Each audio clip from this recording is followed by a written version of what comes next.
Darren. I'm a voiceover artist, a podcaster and a spoken voice coach, and I tend to work with anybody who needs help with their speaking voice, mostly people who work on microphones. So because I'm a voiceover and a podcaster, I tend to work a lot with voiceover artists, narrators, voice actors, podcasters, presenters, comedians, those sorts of folks.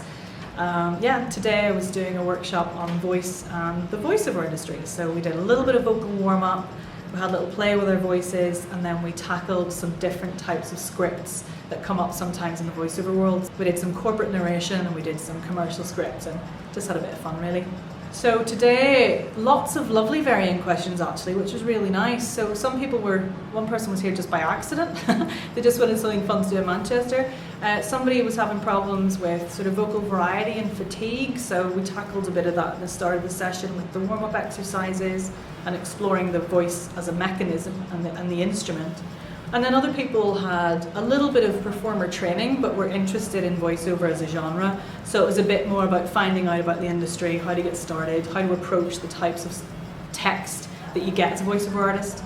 But other questions I get generally in my one-to-one practice are things like, I can't breathe properly, which is nonsense, but things about breath, things about articulation or vocal variety, people not liking the sound of their own voice, and wanting to get used to hearing themselves on the microphone, and the psychology behind all that as well. This show is our first experiment into working with different art forms to create a theatre show. So ultimately our main aim is to create a live performance at the end of the process, but we wanted to see what happened when we brought together a team of multidisciplinary artists right from the beginning, right from the concept, to build the conception of a show together. We've worked with a Full Circle group at Oldham Coliseum, which is a group of over 50s.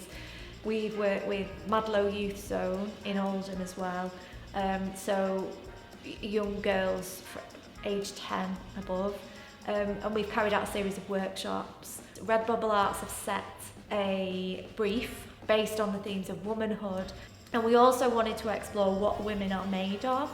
Like, what's that inner substance that we have, that inner steel, that resilience that all women seem to possess.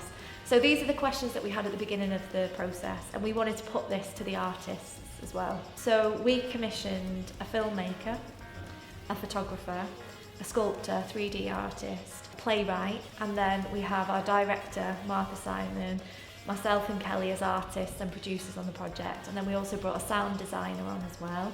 We didn't intend to, but we ended up with a dancer as well, which has been a really lovely element as an addition, and she's responded to the brief as well. My name is Nathaniel Hall. I'm a writer, performer and HIV activist, and today I'm leading a workshop session called My Life, My Story. My specialism is taking either your own story or other people's stories and transferring them onto the stage or into some sort of other creative medium. So today, that's what we're going to be exploring. This workshop in particular can work whether you're a novice or whether you are someone who's really experienced or whether you've got an idea or not. I find that people come to this workshop, some people are ready to tell their story, and some people kind of think they want to and are just kind of making those first steps. So it's really about helping people, whatever stage they are on that journey, to tease out whether it's right for them, because the big thing about telling your own story is that once you've said it, you can't take it back. So you need to make sure that it's the right time, the right place.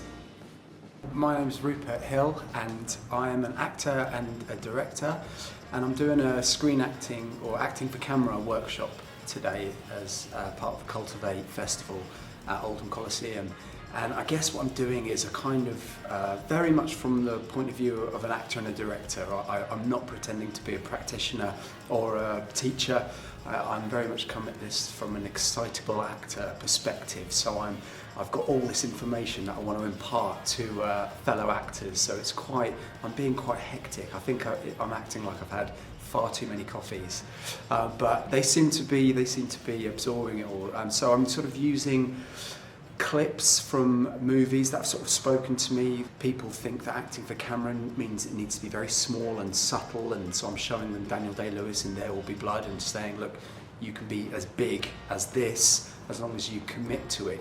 As long as you're connected, you can be as big as you like. So it's kind of dispelling myths around screen acting, and then trying to find tricks and techniques to achieve a good screen performance. And it's sort of 50% technical and 50% from the heart and the soul.